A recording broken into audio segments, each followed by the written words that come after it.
All done.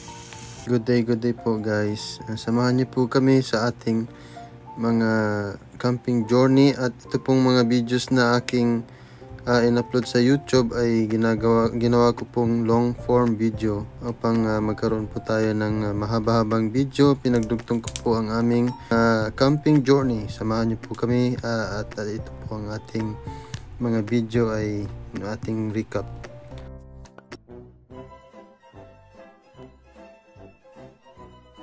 At habang kami ay nagka-camping, nasa online class naman yung aming anak. Medyo mahaba-habang biyahe at dahan-dahan lang sa daan kasi meron kaming nakatow na kotse sa likod. At ito na yung bayan at ito na yung camping entrance ng park. At saka ito na kami, pahinga muna saglit. Habang nagpapahinga, yung asawa ko naman ay naghahanda ng aming agahan. Yung asawa nailutuan Andrea. Magluto na siya diha kay para lisod. Ano gusto mong kagsayon nga namin lisod? Amo na akong asawa, nangitag lisod nga namin sayon.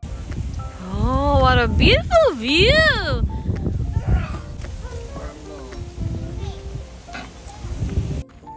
Aldon's adventure begins now.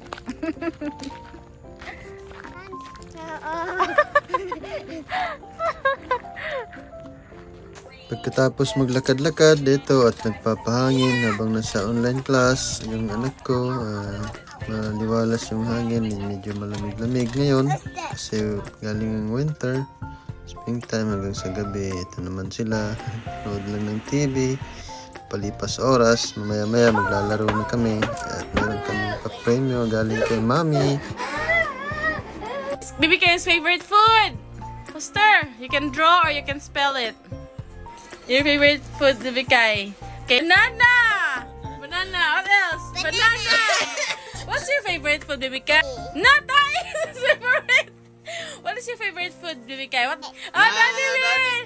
Daddy Balay-balay. Okay. Guys, it's boiling. Off time means party time. Nyo kami sa aming adventure. Andito kami sa park. Ito nga ang aming agahan. Naghahanda kami ng tanghalian na rin kasama. Minsan naabot pa ng hapunan yan. Kaya dapat talaga magtutulungan para madali lang gawain. Isa lang ang gagalaw. Wala. Tayo ay mahirapan. At saka para mapadali ang gawain, dapat magtulungan para mamaya go to adventure na naman. Alam nyo ba ang sikreto ng paano maging masaya ang buhay? May asawa. Dapat isipin mo lagi na maging masaya muna ang pamilya bago ikaw. Para ang kasunod niyan, magiging masaya na ang lahat.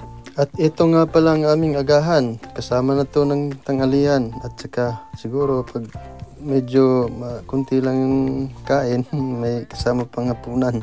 Yan ang sikreto para makatipid. Dito sa pagka-camping, kailangan tipid sa oras, huwag sayangin para maraming magawa. Tulad niyan, mamaya-maya pupunta na kami sa may lakeside para mag-fishing kasama ang aming mga anak. Ito yung aking anak na si Aldon, si George, ayan na. Fishing na yung maliit. Kala mo marunong. Kala mo talaga makahuli ng isda.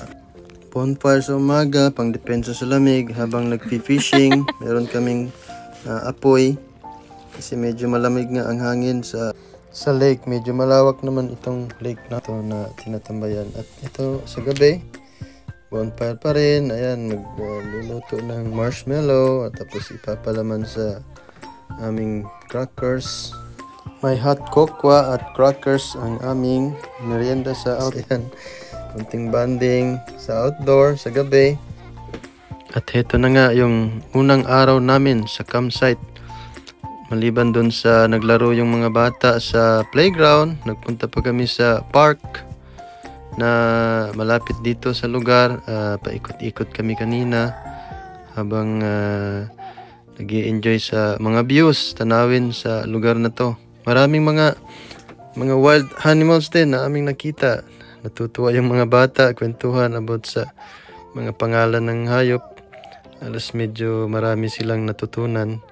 sa araw na to, panibagong bukas na naman ang aming adventure. Kaya guys, samahan nyo kami sa aming mga video. Please subscribe and watch our full videos. Nandito lang sa YouTube at saka sa Facebook. Pwede nyo kaming i-follow and likes. Kung mayroon kayong mga katanungan, ilagay nyo lang sa aming inbox, message us or personal para alam namin yung mga suggestion and request ninyo para sa susunod na adventure ay gagawin namin or pupuntahan namin yung mga lugar at magkaroon kayo ng mga idea about camping tulad dito sa amin na sa aming lugar na maliit lang pero maraming campsite na pwede naming puntahan. Salamat mami sa iyong pagluluto ng aking pagkain. Thank you mami. Ito yung sample ng aming outdoor snacks. Good day sa lahat. Ito na naman kami. Paalis na naman kami ng bahay. At medyo malayo-layo ang biyahe namin sa araw na to. Papunta kami ng ibang RV Park. Medyo malayo-layo rin ang biyahe. Mga oras din ang pagitan. Galing sa aming bahay. At kami ay papunta na ngayon. Samahan nyo kami sa aming camping journey. Andito na naman ang aming mga babies. At online na naman siya habang nasa biyahe. At ganito na po at nandito na kami after an hour of travel. So ayan na, sineset up ko na yung sasakyan para makapag-ligo na kami. Ayan, tuwang-tuwa yung dalawang bata. Excited talaga. Gustong gusto na maligo kaya wala nang tumpik-tumpik pa. Ayan, simulan na namin ng mag-tampisaw sa lake. Kahit na medyo pagod sa biyahe, ayos lang at nang makaligo agad para makapag-swimming kasama ang aming mga anak. So, ayan. Ligo sa labas. Meron din pala kaming shower outdoor na meron na siyang hot and cold water. Ayan na at naligo na kami. Tapos namin mag-swimming sa lake. So, malamig-lamig na ang panahon pero ayaw pa naman ng maligo.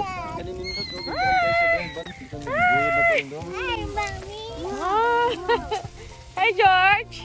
Pagkatapos namin maligo, ayan, nagbabike ako habang ang misis ko ay naglalakad-lakad para daw matunawan sa aming kinain na pagkain. Ganyan kami pagkatapos kumain sa park, mag-picnic, pa-exercise pampaano ng aming kinain, tunaw, para upang maging magaan ang aming pakiramdam sapagkat kami ay medyo tumataba na rin. Ayan, exercise na si misis tapos hindi mawawala ang aming fishing time. Lagi kaming magpi-fishing kasi malapit kami sa lake kapag kami ay pumupunta sa mga RV Park. Dapat may water para mag-fishing. Tapos pagdating ng gabi, ayan, ito na kami at nagbo-bonfire habang nagmo-movie marathon kasama ang aming mga bulinit. Pero ang pinapanood namin ay cartoon hanggang sa tapos na ang aming buong araw at pauwi na kami ng aming tahanan. Ayan at nakauwi na kami. Samahan niyo po kami sa aming susunod na journey. At maraming salamat. God bless lahat. Ito na naman kami. Papunta na naman kami ng another camping site dito sa amin malapit. Merong nagtanong sa akin at nag-message kung magkano ang aming rent sa isang araw kaya sa isang buwan. Hindi po yan. Yung mga camping park na experience, daily lang yung rate na $35 pinakamababa hanggang 75 to 100 plus na dollars a day. Pero pag nag-rent ka ng monthly, mas mababa ang iyong babayaran. Mas tipid yung monthly. Kaya sa amin, pabor yun. Kasi 450. Pero wala yung, kasi yung bahay ngayon, umaabot na ng 1.8 to 2.5. Gagawin, mag-park lang kami ng aming RV. Tulad dito, meron siyang latuan, meron siyang fire pit, at saka naka-full hookup. Meron siyang daluyan ng tubig, at saka daluyan ng mga dumi. At saka meron din supply ng kuryente. At saka pag ganitong mga park, sa'yo na ang lugar. Pwede ka nang mag-gala-gala, mag-fishing, maglaro yung mga bata. Kahit mag-ingay, walang problema. At saka medyo malayo-layo naman yung mga kapitbahay namin. Hindi naman masyadong dikit. At saka pag nag-rent ka naman sa apartment or kaya yung bahay mismo na may mga gamit na mas mahal, mataas yung singilan, mas mataas yung rent, mas lugi kaysa mag RV. So ito, pag nasa RV kami, ayan, magluluto kami dito. Meron kaming liguan, meron kaming supply ng lutuan, ng gas, propane cook, oven. Parang correct. Parang correct among baby. Kaya mas maganda mag-RV na lang para makapunta sa mga camping We are park. done. Iba-iba yung mga RV park na mapupuntahan namin. Pupunta kami sa mga iba't ibang city. Tulad nito, ito yung merong lutuan, merong parfit at saka pool hookup to. Meron siyang supply ng tubig kuryente. Drainage para sa ating mga dumi na mga tubig. Good day po. Ito ang ating tatalakayin sa araw na to, sa video na ating gagawin ay ano-ano ang mga dapat nating gawin pagdating sa loob ng camping park. Dito po sa Amerika, marami po ang mga amenities. Meron din po mga camping park na wala talagang amenities. Ito yung mga camping park na aming halimbawa na napuntahan na maraming mga dapat gawin ang family. Una, magbabike with the whole family. Libot ng camping, pwede kang magbike kasama ang buong pamilya. Paikot-ikot lang sa loob at saka pwede ring magpunta sa lake or mag-fishing. Iba nga, pwede rin mag-swimming. Meron din silang area na pwede kayong mag-swimming lang, tulad ng beach lake na pwede lang doon lang yung pwedeng mag-swimming. Dito sa amin, naka-swimming lang doon sa gilid kung saan kami nag-park. At sa bidyong ito, makikita nyo ang aming picnic area kung saan kami ay nag-agahan dito sa labas ng aming RV. Mamaya ipapakita ko sa inyo ang mga sample tulad ng mga swimming pool o kaya mga arcade o kaya yung cable cart na aming nasakyan puntang taas ng bundok. At ito yung aming ipapakita sa inyo na mga sample na videos tulad nito. Ito yung Stone Mountain RV Park na aming napuntahan. George, did you love it?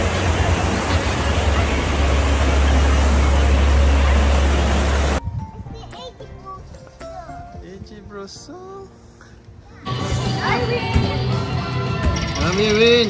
Wow! At pagkatapos ng buong araw, mag-fishing kami, babalik na kami sa aming campsite at magluluto at ang aming mga anak ay magpapahinga sa hapon. Habang sa gabi naman ay kami ay mag-movie marathon at saka movie night sa gabi, bonfire kasama ang buong pamilya habang nagpapalipas na ng oras.